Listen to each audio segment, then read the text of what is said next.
right now, I just take it day by day and try to figure out where I can get some money. And what, I see all these things that are going viral now, and like, it's a different time. I feel like if you're not getting money with the internet and you're not part of this, you are going to get left behind. It's not like when we were kids and the only successful people that had easy jobs were like actors and athletes. Now it's like, nah, man, you can get some money. You just got to know where to look for it at. Yeah.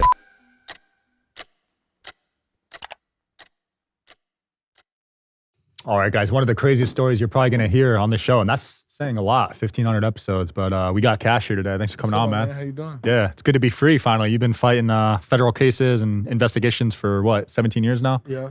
Crazy. And it's finally over? Yeah, there hasn't been a day since April of 2007 to August of 24 that I haven't been either out on bail, under investigation, or on federal supervision. That's nuts. So it's pretty good to have that like off my back now and be able to travel and go places and get my passport back. It's been pretty cool. Yeah. So how did that all start? In April of 2007 was when the first one happened?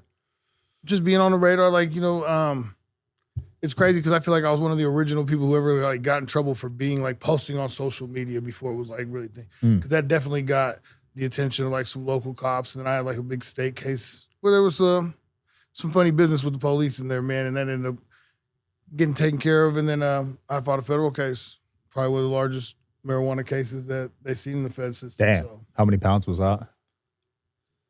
They say like Allegedly. 22,000 pounds. It's over 10,000 kilograms is how they do the marijuana in like the Fed. So holy shit. 22,000 pounds is what they say.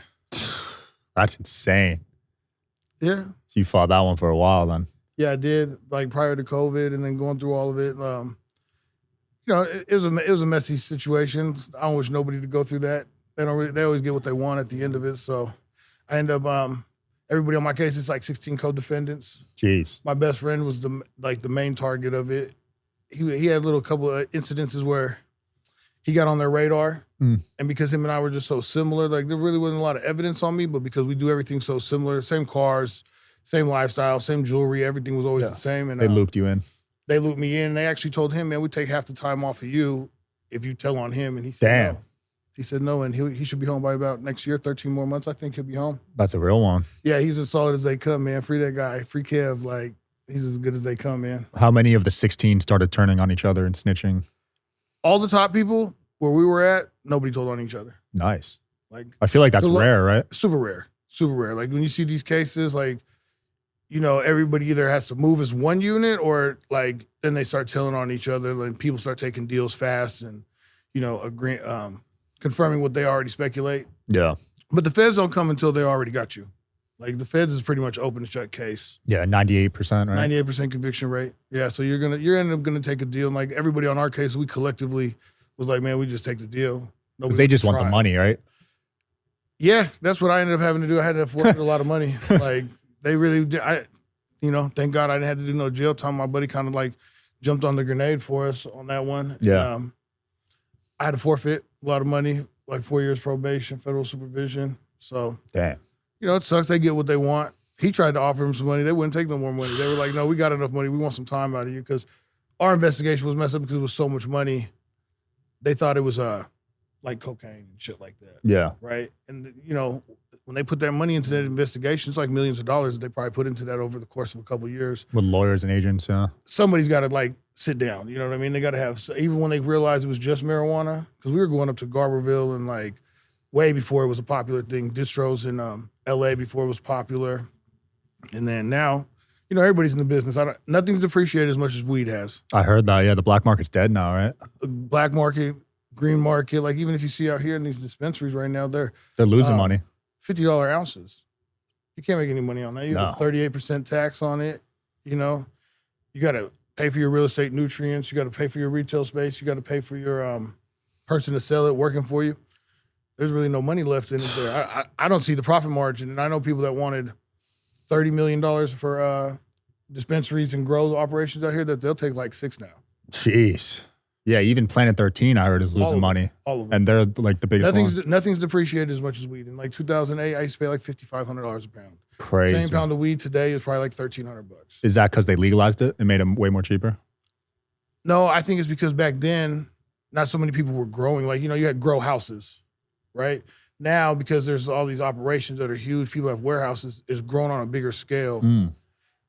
But also at the same The Tri-Light from Therasage is no joke. Medical grade red and near infrared light with 3 frequencies per light, deep healing, real results, and totally portable. It's legit. Photo biomodulation tech in a flexible on-body panel. This is the Tri-Light from Therasage, and it's next level red light therapy. It's got 118 high-powered polychromatic lights, each delivering 3 healing frequencies, red and near infrared from 580 to 980 nanometers. Optimal penetration, enhanced energy, skin rejuvenation, pain relief, better performance, quicker recovery, and so much more. Therasage has been leading the game for over 25 years, and this panel is FDA listed and USB powered. Ultra soft and flexible and ultra portable. On-body red light therapy I use daily, and I take it everywhere I travel. This is the Thera O3 ozone module from Therasage. It's a portable ozone and negative ion therapy in one. It boosts oxygen, clears and sanitizes the air, and even helps your mood. It's a total game changer at home or on the go. This little device is the Thera O3 ozone module by Therasage, and it's one of my favorite wellness tools. In the sauna, it boosts ozone absorption through your skin up to 10 times, oxygenating your blood and supporting deep detox. Outside the sauna, it purifies the air, killing germs, bacteria, viruses, and mold, and it improves mood and sleep with negative ion therapy. It's compact, rechargeable, and perfect for travel, planes, offices, hotel rooms, you name it. It's like carrying clean energy wherever you go. This is the Thera H2 Go from Therasage, the only bottle with molecular hydrogen structured water and red light in one. It hydrates, energizes, and detoxes water upgraded. The Thera H2 Go from Therasage isn't just a water bottle. It's next level hydration. It infuses your water with molecular hydrogen, one of the most powerful antioxidants out there. That means less oxidative stress, more energy, and faster recovery. But here's what makes it stand out. It's the only bottle that also structures your water and adds red light to supercharge it. It's sleek, portable, and honestly, I don't go anywhere without it. Same time, it's not as micromanaged as good. So you have a lot of like mediocre weed. Yeah. Very few people have like real strong, like top shelf grade A weed. Yeah. Everybody else is just like, they don't want good weed. People want good enough weed. And that's all they're growing really now. Well, So now the weed's insanely strong, right? Compared to 15, I don't think 20. so. Really? No. I think some things have gotten better because, obviously things are going to get better. You get better. But as a whole, I think there's more mediocre weed out now than there is great weed. I think the weed out here in Nevada is just too dry. The pick date to the sale date is 90 days. Is that good or bad? Bad. That's too long. You wouldn't want 90-day-old vegetables. Right. Yeah, 90 If your days. vegetable was sitting down for 90 days, you'd be kind of grossed out by it, right? Yeah. So same thing, as soon as you pick it, it's dying. You have like a sweet point. You would like to get it in the consumer's hands within about 3 weeks. Yeah. Picking it, trimming it, getting it all the way together. Really like 2 weeks if you can. Damn, 90 days. So California is a different, like that's why they're always going to be the best. I don't care where you go in the world, California's going to be hands down. That's where most of it's grown, right, Cali? Not so much anymore, because that's why the markets are all messed up. You have states like Oklahoma that you had like 1 or 2 guys who thought they were smart go to from California to Oklahoma, and now people don't have to come to California to get weed. The market is messed up now. We were ahead of the game because we had transport. Transport is where all your money's at. So With the trucks and everything. trucks, airplanes, whatever you're going to use. But Damn, you had planes. Let's go. it's not as difficult as you think, man. You can get anything pretty much anywhere you want it to be. You just got to have the nuts to do it. I mean, dude, I had on the biggest carjacker in the world last week, and he was transporting 100 cars a week overseas. You got nuts. Crazy, You know what I'm right? saying? Like, you just got to believe in your hustle. I think if you believe in your hustle, whatever you're doing, just try to be the best at it. Yeah. I try to surround myself around the best of the best, whether it was like music or weed or whatever business that I had any interest in. I've always tried to put myself around the best of it. So if you believe it, I think you can achieve it. That's how you grow, right? You're not going to grow if you surround yourself with amateurs. Nah, but like now you have like Michigan and Oklahoma where people don't have to come all the way to California to get the weed. Yeah. And they're growing shit weed. But I would rather drive 4 hours from Tennessee to Oklahoma to pick up weed than take a chance of putting my money on an airplane, coming back, bringing it back. And there's a lot of risk in that. So like the weed market has just really gone to shit, especially like I feel like this year is really, just from what I hear and I see from people talking, like it's a fucked up time right now. It's not like it used to be. Like prior to COVID, man, that's like when you see all like the guys coming with big chains and like everybody had money. Yeah.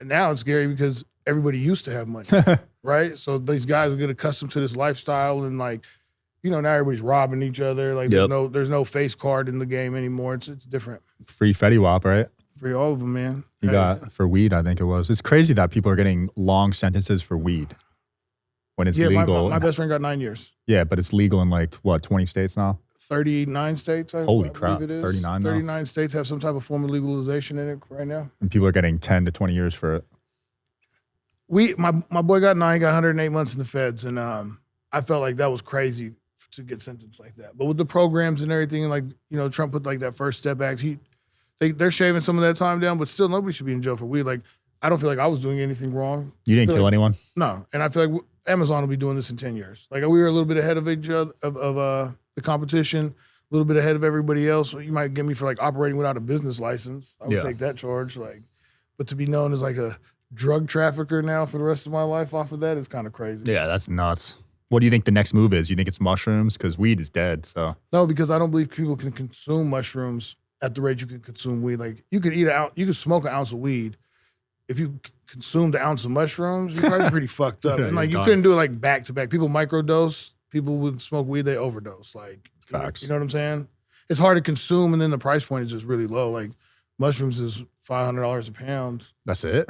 Yeah, damn, something like that. The chocolate bars are like, yeah, that's how they make their money. Yeah, you make the chocolate bar, you processed it, you make, you know, you cater it to somebody that wants it like that. You know what I mean? Yeah. Like, all the weed now is like that. Now everybody wants a Happy Meal. People buy an ace of weed with a toy inside. It comes with a back, like a little, like, the shit is stupid to me. Like, give me my weed in a sandwich, man, if we were gonna do that. Did you catch the pen wave? Because those were hot when I was in college, the weed pens. So my state case, I had a lot of problems because they had raided a big house out here, and there was a lot of wax at the time. And the reason I ended up beating that case was because in 2013, when my house got raided, on the search warrant, it said marijuana, cocaine, guns, whatever. But marijuana was only flour. It wasn't wax. It had to be THC to be wax. So they waited 3 years to indict me for that. Whoa. So they kept the... They kept it. The law changed in 2014. In 2015, they tested it. 2016, they came with the indictment. No way. That shouldn't be allowed. It was a crazy thing. And like, my lawyer caught it like the day before we were going to take the deal. They were going to offer me a little deal. And he was like, wait, no. And he went and he looked in the law books. John Momment, rest in peace to John Momment. You know, I think he was one of the best lawyers out here in Vegas. He played himself in Casino, but... That's dope. Yeah, he ended up beating that case for me. We ended up getting like 2 misdemeanors because everything in that whole situation was bullshit. It was more of like a personal thing. Yeah. Like some funny business on their side, I feel like. It wasn't just... If it was just by the books, you know, hey, sometimes the mouse gets caught by the cat, but that wasn't the situation there. But going back to what you were saying, like the wax, so I didn't fuck with it because the wax ends up being manufacturing. It's like cooking meth. When I ended up catching that, when I had to go into that indictment, they really were tripping because in Nevada, making drugs or manufacturing drugs is a 10 to life sentence. So damn. To me, I stay away from all that stuff. And then my personal preference has always been flour. Yeah. So, you know, it's hard for me to really like mess with anything that I don't like. You know what I mean? Yeah. Did you know to sell something you believe in? Yeah. Did you know that raid was coming, or it was complete shock, complete surprise? It was a lot of funny shit. They definitely let you know that they're watching and that they're coming. Yeah. I feel like you got to move on point at all times. Like, move as if they're always watching. Move as if they are going to raid tomorrow morning. That's kind of how like, you see it. You know, they were going through my trash can for like a year. Damn. Yeah. That's nuts. Yeah, all the stuff you see in like the movies and stuff like that, that shit has some truth to it. They really be doing dumb shit like that. Was that DEA or who was that? That was actually state police out here. State police were doing that? And at the time, because it was 2013, they were finding like on the affidavit that they submitted to the judge, they were showing what they found on like the trash digs. It's like 0.2 grams of marijuana, 1.1 grams of marijuana. Like, today, a judge would laugh at that. You know what I mean? But back then, you know, just to show you how much the times have changed, that was 12 years ago, you know, they seized like a Rolls Royce from me at the time and told the bank, hey, we suspect him of drug trafficking. We found a small piece of weed in the car. This is evidence of drug trafficking. We're going to give you guys the car back. If you give it back to him, we're going to take it a second time, and then you guys are out of the money. So they end up selling the car and paying me the difference. What's it called?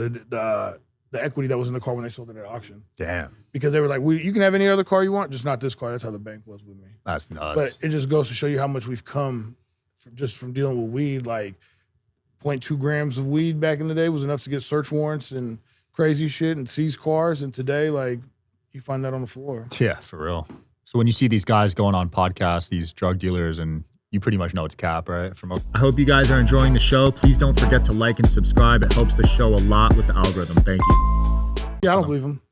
Like, unless you can like back your paperwork up, or we can really see like you went through the process, and I don't believe, like they just had that situation over there with the no jumper guys. You know what I mean? Like, either you're full of shit or you're gonna get in trouble, and we're gonna see the truth, right? Yeah. So like, I got in trouble, so I can talk about it, so I'm not full of shit. Everybody else, I don't believe it. Like, and it's your story, you can tell it how you want. I feel like at your level, you would have known most of the top guys. For sure. It's like if any field. If you deal with like doctors in Las Vegas, all the doctors know each other. Like, the real doctors know each other. The guys who are really moving and shaking, like there was definitely out of all the states, like anybody that was getting some money knew who you were. Or you see them. Like we would see them at All-Star games, Super Bowls, BT Awards, any of these type of things. Like the guys who are moving, shaking, fights and stuff like that, you're going to see them. You're going to see them there. If you really getting some money, we want to see it. You're going to spend it. You know what I mean? Like, money's worthless until you spend it. Yeah. All the guys that are getting fast money, if you're not spending it, I don't really believe you got it or we're getting to it. Yeah, you got to show that you got we got to see it. Like, where the cars at? Where's everything else? And then there's a lot of seasonal ballers too. I love that term. There's a lot of seasonal ballers. Like, I seen guys get 2 seasons in real quick and then never see them again. Like, we want to see consistency. How far back does it go? I want to see how long you've been getting money. Because anybody can just come up on some money. You can get rich. If you get rich once, you might have got lucky. You do it twice, 3 times, okay, you might have a hustle to you. What are your predictions for Wes Watson? You think he can maintain this lifestyle? I think those guys bite off more than they chew. I think once you kind of get exposed, it's all kind of downhill from there. As far as those guys go, man, I think that all those guys, like once the cat's out the bag, we all kind of see what it is. Yeah. Kind of just like pressing people. You trying to be like a drill sergeant football coach on these guys, and we're not really seeing, like, I don't know, where the real results, I don't believe these guys, because where was the money before it? Like, if you're going to coach me or you're going to tell me how to do something, be successful in something else other than just talking on the phone. Facts. Right? Like, do you have successful businesses? Have you done things that's difficult in your life? Like, what did you go to jail for? I don't really know what dude went to jail for, and I don't know all the details to it all, but it's like, was you getting some money? You talk all this money stuff. Any of these guys that are coaching and telling you all this money stuff, like, I want to see where the money is at. Like, do you have like the receipts from it, and can we see it? Or did you just come up and you're balling because you got the subscribers? Like, were you successful prior to this, or are you just selling a dream? Yeah. So the guys like that, I feel like that's going to get exposed in the next couple, probably like by the end of this year. I feel like a lot of these online coaches that don't really have any receipts of their success or really did anything, I think all that shit's going to kind of come out. And then some people will last. Like, you got some people, who are really motivating people and helping people and are real coaches to like CEOs and stuff like that. If you're just preying on weak people, I think that's kind of fucked up. Yeah. I think that's what those guys are kind of doing. Like, you want to make some money, you don't have no money, give me the last little bit of money you have and I'll show you how to get some money. Like, but you're not really showing me how to get some money. You might show me how to like edit a TikTok video and tell me that was what I paid for. Yep, I'm not a fan of that. I want to hear successful people tell me how to get some money. Like, I got some successful friends. I sit around them and I listen because it's there. Guys who just went viral, I don't really feel like you should give me life advice. I'm with you, bro. What's the next move for you? You looking into some businesses and stuff? We're always gonna hustle. We're always gonna have some businesses going. Right now, I just take it day by day and try to figure out where I can get some money. And what, I see all these things that are going viral now, and like, it's a different time. I feel like if you're not getting money with the internet and you're not part of this, you are going to get left behind. It's not like when we were kids and the only successful people that had easy jobs were like actors and athletes. Now it's like, nah, man, you can get some money. You just got to know where to look for it at. Yeah, because you've been low key for your whole life, and now social media is going to be a new thing for you. Yeah, it's kind of different. Like, to be outside and stand in front of the pictures. Like, all the pictures I got, they were just either by myself because I didn't want to put nobody else in with it, or it's like with somebody who I can take a picture with. Now it's a whole different thing, sitting in front of cameras versus being behind the cameras. Yeah. You doing anything? You're doing a documentary, you said? Yeah, a big company reached out. They want to do a documentary. We're going to do a part 1 and a part 2. Part 1 would be the state case, and part 2 would be the Fed case. And really show it's not, we're not trying to glorify being criminals. We're just saying be a product of your environment. And if you see a niche that you can make some money, do it. I feel like you can apply that to anything. It's not just like, this is what was in front of me. It doesn't mean that, oh, this person's a bad person or this person's a good person. Like, you meet a guy out here that has 3 dispensaries and You think he's a totally legit guy. He's a good guy. You talk to somebody like me and you'd be like, oh, well, you're a drug trafficker. Like, you know, so it's a different time now. Like, you know, you got to get in where you fit in and try to make this money how you can. They demonized weed for my parents' generation, I feel like. Absolutely. Like, I remember out here in Nevada when we were in school, a seed was a felony. Right? Just having a seed? Just having a seed in Nevada was a felony back then. That's crazy. And now you look at it and, like, you know, you got guys walking around here and they're smoking right outside in front of the sidewalk on the strip. Yep. No problem. Nah, it's definitely changed. It's definitely changed. Yeah, my mom used to freak out, bro. Yeah, we used to do all kinds of precautions to smoke weed. I remember we used to smoke weed in the garage in 120-degree weather just to not get caught. Like, that was dumb as shit. Good old hot box in the car. Yeah, fuck. Now, you know what I mean? Like, they're making pot lounges. They're doing all this stuff. It's crazy. Those aren't doing well, I heard, the consumption lounges. I don't think they do well because I'd rather sell alcohol than weed, right? People get high. That's like I went to Amsterdam. I flew all the way to Amsterdam to go smoke weed.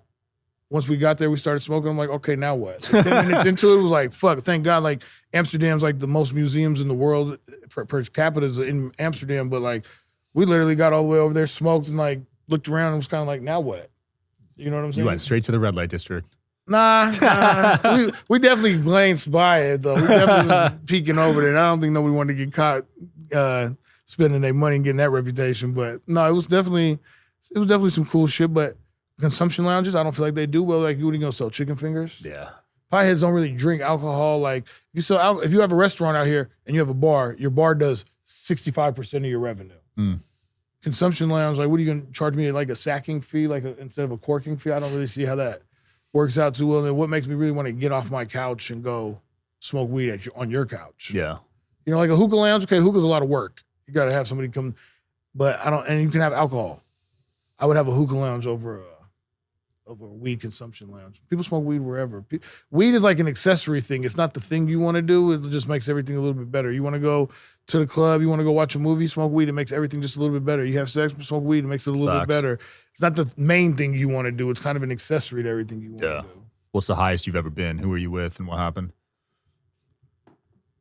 Me and Snoop got high pretty high one time. You got a little smoke off? Me and Snoop sat on the balcony at the Palms one time. We was it was like a hotel party that we were at. And really, it just ended up being me and him sitting on the balcony smoking. Like, you know, chick would come out every once in a while, want to come smoke with us and just take a picture with him. But really, me and him just sat on the balcony and just smoked until fucking sun came up. It was pretty tight. I ain't gonna lie. Like, know who Snoop was and being a little kid looking up to him and then, like, being able to have that story is pretty tight. Yeah, that's a once-in-a-lifetime opportunity, I feel like. Yeah. Yeah, there's some pretty cool people out here. Weed attracts cool people to you.